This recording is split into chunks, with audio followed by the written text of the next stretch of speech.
All right, we got the Plymouth Rat Rod build. Number 22, the 1st of May 2015. I know it's been a while since I posted anything, but been busy doing my normal day-to-day job. This is not it, obviously. This is what I call a hobby. I just did a video, but it turned out to be like 17 minutes long, so I'm going to try to talk a little bit faster and make this one about 12 or 13 minutes so I don't suck up too much bandwidth on my hard drive. Anyway, here we go. The theme of this thing is going to be window tracks and how I got them in there. And this isn't difficult stuff, but this is one of that, you know, scratch your head and figure it out type stuff. So what we got here is a company called Easy Wiring. Sells this entire electric window regulator kit with the motor, of course, and all the electronics, and not electronics, but just basically the wiring switches for it. But the rest of it you have to come up with yourself. Took all the manual system out of here. Remember, this was that window that went up and came over and came back down this way. So I had to get rid of all that crap, and that means I actually had to make my own window tracks up here. So I went to the local Bauhaus, which is like a Home Depot over here. It is actually Home Depot. They bought them in a process probably about 6, 7, 8 years ago. But anyway, you know, I've been accused of taking what some people consider a complex problem and just scratching my head, drinking a couple of beers and figuring it out. So although the window goes up and down nice and smooth right now, to prevent any kind of binding, I've got this little thing I put in here, fine-tuned. So I took a piece of pipe, welded a 13 millimeter nut to it. This is my stop, and I've got enough space in here so you can see I can actually adjust this thing out just a little bit. I mean, actually I can adjust it out a whole full solid inch, but I'm talking this is a finite adjustment. The second bracket on the bottom, I actually just took it, welded this in here with my nice little handy-dandy electric MIG welder from Lincoln Electric. And I also have adjustability here, but not by turning a screw, and I could just put washers underneath here and move the bottom of the track out to keep everything in a nice even plane around here. But anyway, this is it. I'm going to put this over here for just a second. Hopefully this works. Yep. And put my 12 volts on here. This is just actually going to the switch, and obviously the switch that's going to be in the window or either in the center place someplace. Oh, wrong way. So we'll just flip this around, and you can see this thing goes up and down nice and smooth, fills up in the track, and then comes back down. Also, ganz kurz auf Deutsch, muss halt alles in die Flucht haben, wenn man auf elektrisch converted, auch wenn man jetzt einen normalen Hebel benutzt, aber eine Firma, Electric Easy Wiring von Florida, die Dinge kosten $65 das Stück. Ich weiß, das ist nicht gut wie Deutschnetz, weil der Euro nicht so gut steht, aber das ist nicht mein Problem. 25% Gehaltserhöhung die letzten 4 oder 5 Monate, einfach weil der Dollar gestiegen ist. Another topic. But anyway, you can see I got my Dynamat up in here, and what was simply amazing to me is when I started cleaning all this stuff out, this is all solid stuff. There is no rust anywhere on the bottom of this door or anywhere in the doors, and that's, I don't know the type of material they use or whatever. But anyway, this works out great, and the nice thing about doing one side, you go to the other side and you don't have to do all your measurements and figuring stuff out with all kinds of geometry equations, which you don't actually. I just basically put my stuff on there, clamp it in, and if it works, it works. This is it right here. This is a little piece they actually put in here, and you can take this off so you can slide your window in a nice, easy way. I'll lay this back over here. I'll flip over here. Same thing for the back right here. This is what the window regulator kit looks like before it's mounted in. These two pieces right here and this piece right down here, as you can see, it's almost like this thing was built for it. I just picked the one that was receded in. That way my door panel goes over top of it and you won't have any bulging pieces out of there. But it works great. You do have to mock up some stuff and make sure it goes up and down properly. Then cut it, whatever length you need it, and then that's it. So it's mounted 1, 2, and 3 places, and if you have 3 places mounted, it's not going to wiggle around on you. And then obviously mount your motor as well, and what I'm doing is I'm going to put a piece of foam right behind here to stop any kind of wiggling. You can see the thing wiggles a little bit. But other than that, this thing works great. While we're here in the back, I think I told you a story before, my neighbor threw away his couch about 3 houses down. And I saw it sitting on the side of the road, and in Germany it's called Sperrmüll. You put your stuff on the side of the road and they'll come pick it up for you. But he bought this couch new about 25 years ago, and it's real leather. It's in great condition. It's got a patina on it, if you will.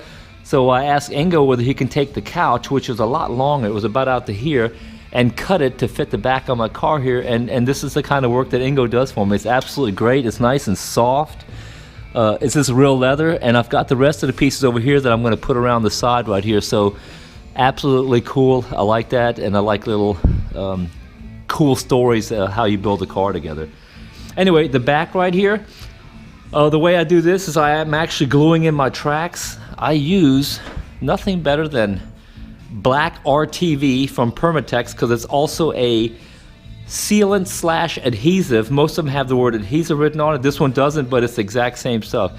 The advantage of that is once the stuff sets up, it is like glue. It doesn't move. This stuff is in here absolutely tight, and it'll stay in here until this car, you know, burns down in about 50 years from now. And the way I do that, I just take these little tracks. This one's dried. I put them on here last night, and you can just pop these things off right now. And the nice thing about it is you have a lot of time to work with it. So right here, what you want to do is get a nice little flush line in here, and if you got a little bit of stuff left over right here, you can just pick it off. Just pick it off with your thumbnail and pull it right off. Window tracks go all the way down. The goal again is to put that in today, and it's just some cutting and some measuring, because what you don't want to do is screw that up and cut it in the wrong place, and then you're out of it. Important here is you have to measure from here to here, and then from here to the bottom, and obviously this right here where the window goes down and gets stored when it's down has to be the same length as up here, otherwise you won't be able to reach it all the way up here. The way I do this is, again, I go to the local Home Depot, the Bauhaus, I get myself some stuff called 6mm Formica, or the Germans, I don't know what they call it, Plywood, Sperrplatte, and I use this as an example. Roll the window up and down, and then draw yourself a line on here, and then you can see exactly how much is actually going up into the track. And this one's actually okay, because if you don't have it all the way up in the track, you're going to get wind noise when you're cruising down the road at 50 plus, 80 plus miles an hour, whatever speed your thing's capable of doing. Anyway, that's complete. I'm going to work on that today, pull the rest of these off, cut my Schablone, cut my template today, while we're walking back here. This is Ingo's work again. Man, this guy does good work. Same kind of template that I used for the coupe, directly behind it. I love it. My Mac audio speakers go here, here. I'm gonna have 6 speakers in this thing, plus a bass, a subwoofer in here, and I've already got all my amplification equipment. These I know already fit because I've test fitted them. And unfortunately, I'm not gonna do those little clamps behind. I'm just gonna run nice little stainless steel screws at the appropriate places. So that's okay. Same thing the coupe, same design as the coupe has. While we're up, getting a little bit of fancier here as I'm moving up in my age. Turned 50 this year, by the way. This right here is actually planned, and this sewing right here, the pleats, are actually going to continue through the back, and this is just my kick panel up in here. Same thing, I got Dynamat back here, and it'll go right back here in the corner, and just basically tied down. So, what else we got here? I got the drive shaft in. Oh, while we're here, I got the drive shaft in, and I went ahead and did these. I don't know if I showed you these in previous videos. These are my side exhaust cutouts. So I ordered some from a company, Summit Racing. I'm not going to mention the company, but I got here. It was cheap Chinese stuff. It didn't look very good. Plus, it wasn't exactly the size that I wanted. So what I did here is, if you can tell, this is a stainless steel 3mm wall strength pipe. I sliced it right down the center, about 6-7 inches long. Ordered these flat pieces up on top, welded them in. I actually practiced my TIG welding on this, which TIG welding is a little bit more difficult than MIG welding. MIG welding a monkey can do. TIG welding actually takes a little bit of skill, so I'm not there yet by any means. Anyway, they come out the side. By German law and United States Army Europe inspection station, I'm allowed to have the exhaust coming out the side.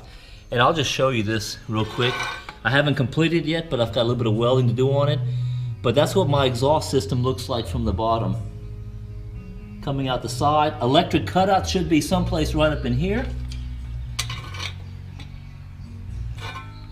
And then my gas tank, which I'm kind of proud of right now. It should be back there someplace. And then coming back around here. So, let me cruise around here, slip between here. Trailer hitch is on. Obviously, this is the one that you can take out and put back in. I don't know if you can see this, but this is the pressure line, the return line. The regulator sits right underneath here above the axle. and I did all my AN fittings. Again, I ordered the parts from Summit Racing, and actually I never worked with fuel injection before, but I don't think it's going to be a big issue. There's the back. I'm going to have that actually covered with carpet, and the carpet's going to come right in here, and I'll show you that when I get to it in a second. This is something I picked up from a company, or from YouTube Roadkill. Those guys are awesome, and I just basically write all the stuff down right here, and I'll just put a check mark to it when I get it done. And I just watched the episode today where they bought the powerboat, towed it to the lake, flopped the engine out, drove around, then put it back in. I mean, hats off to you guys. That's pretty cool. Again, these are my back windows, my templates, and again, when I take it to the glass company, I can tell them cut it exactly like this times 2, times 2, times 2, and then obviously for the back times 1, and then I'll do the same thing. I'll take my my black RTV silicone and then glue these things in here with a little bit of float capability in there too, so in case you hit something, it won't crack the window. What else? This is a little trick I learned from my 55 Chevy. A company called Danchucks actually sells a kit like this. This is not the kit, but since I had this left over from another project, what'll happen right here is this will go right here, one side of it, and then I'll take these screws right here and drill a hole right through here, push them through, so you get these little concave screws or countersunk screws, and they'll go in and they'll bury themselves. Now, obviously you can't roll your window up here if it's in the center, so you flip this thing over, you run a bandsaw down the middle, and you hammer the parts flat right here, and then you've got just that one side track for your windows. So that's the plan. This is what this side looks like. Already done. Windows roll up and down. QC'd, if you will, quality controlled. Same type of setup over here, goes up and down. Moving over to my my Chevy Blazer seats, I pulled out the junkyard for $20 a piece. Electric works on, and this one goes up and down, forward, backward, lumbar support, heat, and I made these little bitty brackets exactly the height that I wanted, and I just have to bolt them down right now. I don't know if you can see that or not, but same thing for the other side. It's kind of a very, very comfortable seat, and eventually I'll get Ingo to recover those in real leather, but that's going to be an arm and a leg. I think he probably wants about $400 per seat to do those, but then it'll match the back. But anyway, take black leather shoe dye. I've turned this one black so far. The other one is still gray. Get yourself a white t-shirt on a nice hot day when you sweat and sit in it, and you'll notice that it won't leave any of the black mark on here. Same thing. Exhaust comes out this side over here. I'm very interested in hearing what an LS3 Connect and Cruise motor sounds like with open exhaust on it, or running through open exhaust. This right here is after the muffler, a nice big fat muffler I got on here from Turbo 3 is what it is. And then obviously in the front I have my electric cutouts. What else can we share with you here? Oh, quickly moving over here. This is my inside trim for the windows or for the doors. This happens to be the back one, so I sandblasted all this. It took me about an hour to sandblast all, what is it, about 8-9 pieces up in here. And then you take 600 grit paper, you start with 200, then you move up to 400, and this is a 600. It's just like almost like chromed already. But there's a company here in Groß-Gerau that actually does chroming, and the guy quoted me probably about 50 to 60 euros per piece.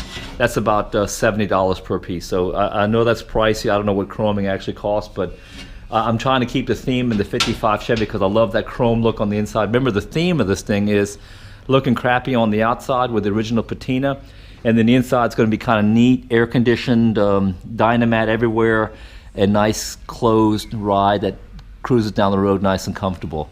Of course, with a glass panoramic roof if I ever find one in a junkyard. So, oh shit, I'll show you this one more time because it's cool. I think I got another video. I love this. Again, company called Tanks that provided the in-tank fuel pump. And then I just love this thing. So that's kind of cool. And I got my no fill up in here, or no cap, I guess they call it. I think that's basically it. I'll leave you with the stainless steel gas tank from the bottom. Looks like, I forgot what the measurement on there, but I know I'm above 35 gallons on the thing, so that's excessive, but that doesn't mean I have to put that much fuel in it. So, also ganz kurz auf Deutsch, von Ronneburg, Germany, Deutschland. Rat Rod Build Nummer 22, Plymouth, Baujahr 36. Good progress. Das macht Spaß eigentlich, wenn ich mir am Wochenende ein bisschen was machen kann. And I think that's about it. Also, take care from, we got the 1st of May. Pet Boys is having their car show. I don't mind a little bit of rain on the car show, but I'm not going to go out there when the chance is 100% rain right now. And anyway, I might drive out there a little bit later, but this is it from Runneberg, Germany. Take care. Bye-bye.